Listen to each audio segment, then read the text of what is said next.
Hello everyone, welcome to destiny communications weekly round up. Manipur రాష్ట్రంలో రాష్ట్రపతి పాలన. మణిపూర్ రాష్ట్రంలో దాదాపు 2 సంవత్సరాలుగా మైతీ కుకీల మధ్య జరుగుతున్న ఘర్షణల నేపథ్యంలో ఫిబ్రవరి 9, 2025 మణిపూర్ రాష్ట్ర ముఖ్యమంత్రి ఎన్ బీరెన్ సింగ్ తన పదవికి రాజీనామా చేయడంతో కేంద్ర ప్రభుత్వం మణిపూర్లో రాష్ట్రపతి పాలన విధించింది. ఆంధ్ర తెలంగాణలో bird ఫ్లూపై high alert.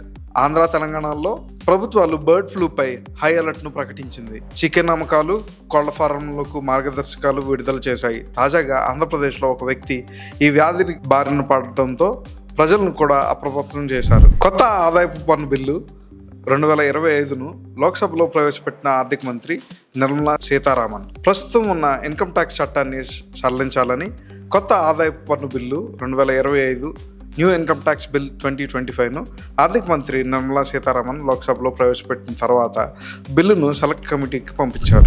Bharat, France మధ్య జరిగిన పలు ఒప్పందాలు.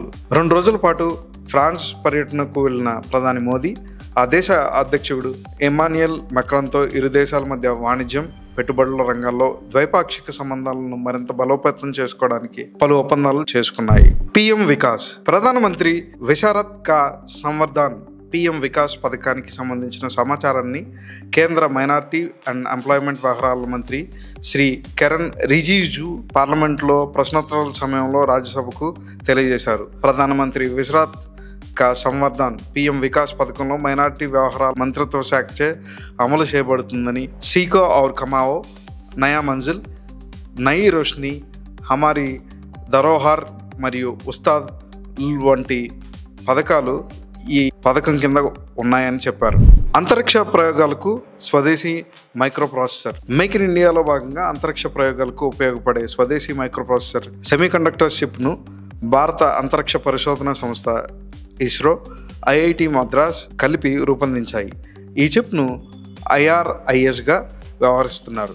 కమాండ్ అండ్ కంట్రోల్ సిస్టంలో అంతరిక్ష ప్రయోగాల్లో ఉపయోగపడే ఈ చిప్ను IITM డైరెక్టర్ వి కామకోటి నేతృత్వంలో శక్తి మైక్రోప్రాసెస్ ప్రాజెక్టు కింద అభివృద్ధి చేశారు. చేపల ఉత్పత్తిలో 2వ అతిపెద్ద దేశంగా అవతరించిన భారత్. 2013-14 భారతదేశంలో చేపల ఉత్పత్తి 95.7 లక్షల టన్నులుగా ఉండగా ఇది 2023-24 నాటికి 184 లక్షల టన్నులు పైగా పెరిగి ప్రపంచ చేపల ఉత్పత్తిలో దాదాపు 8% వాటాతో చేపల ఉత్పత్తిలో భారత్ 2వ అతిపెద్ద దేశంగా అవతరించింది. ప్రధాన చేపల ఉత్పత్తి రాష్ట్రాలు ఆంధ్రప్రదేశ్, పశ్చిమ బెంగాల్, కర్ణాటక.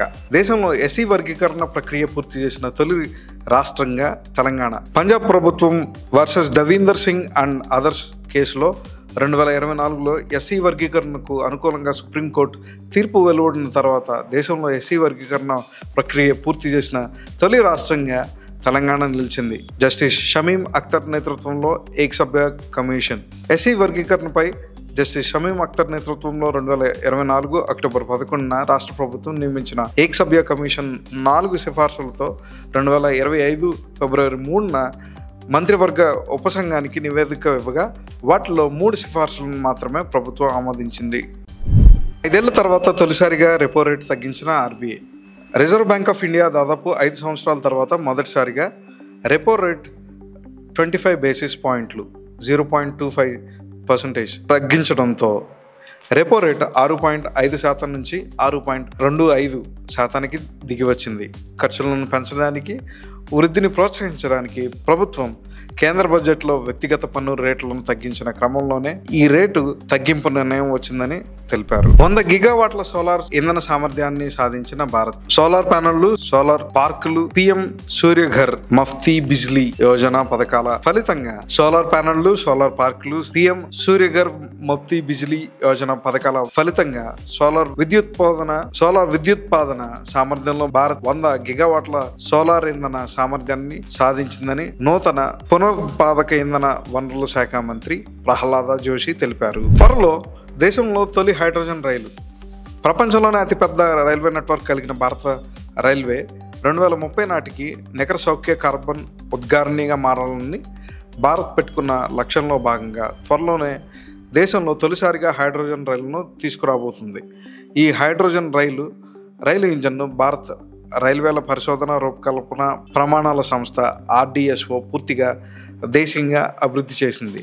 ప్రస్తుతం ఈ హైడ్రోజన్ రైలు చెన్నైలో ఇంటిగ్రల్ కోచ్ ఫ్యాక్టరీలో తయారవుతుంది. హర్యానాలోని జింద్ నుంచి సోనీపట్ మధ్య 89 కిలోమీటర్ల మార్గంలో డిసెంబర్లో ట్రయల్ రన్ నిర్వహించనున్నారు. Corruption perception index 2024 transparency international అనే సంస్థ వెలువరించిన వార్షిక కరప్షన్ పర్సెప్షన్ ఇండెక్స్ CPI 2024 నివేదికలో భారత్ 38 పాయింట్లతో మొత్తం 180 దేశాల్లో 96వ స్థానంలో నిలిచింది. 2023లో 39 పాయింట్లతో 93వ స్థానంలో, 2022లో 40 పాయింట్లతో 85వ స్థానంలో నిలిచింది. ప్రభుత్వ స్థాయిలో అవినీతి ఏ మేరకు ఉందో నిపుణుల మరియు వ్యాపారవేత్తల అభిప్రాయాలు తీసుకుని ట్రాన్స్పరెన్సీ ఇంటర్నేషనల్ 0 నుండి 100 మధ్య పాయింట్లను కేటాయిస్తుంది. 0 అయితే అవినీతి ఎక్కువని, 100 అయితే అవినీతి రహితమని పేర్కొంది. భారత్ భారీ విజయం. ఇంగ్లాండ్తో one day series clean sweep. Ahmedabad వన్డేలో భారత్ జట్టు 142 పరుగుల తేడాతో ఇంగ్లాండ్పై ఘన విజయం సాధించింది. వన్డే సిరీస్లో చివరిదైన ఈ మ్యాచ్లో తొలుత 356 రన్స్ చేసిన టీమిండియా ఆ తర్వాత ఇంగ్లాండ్ను 214 పరుగులకు ఆల్అౌట్ చేసింది. దీంతో సిరీస్ను 3-0తో క్లీన్ స్వీప్ చేసింది. అంతకుముందు T20 సిరీస్ను కూడా భారత్ 4-1తో కైవసం చేసుకుంది. అహ్మదాబాద్ వన్డేలో శుభం గిల్ సెంచరీతో రాణించాడు. అతనికి player of the match, player of the సిరీస్గా అవార్డులు దక్కాయి. మరింత సమాచారం కోసం మా యొక్క ఛానల్ని సబ్స్క్రైబ్ చేసుకోండి, లైక్ చేయండి, షేర్ చేయండి. Destiny communications.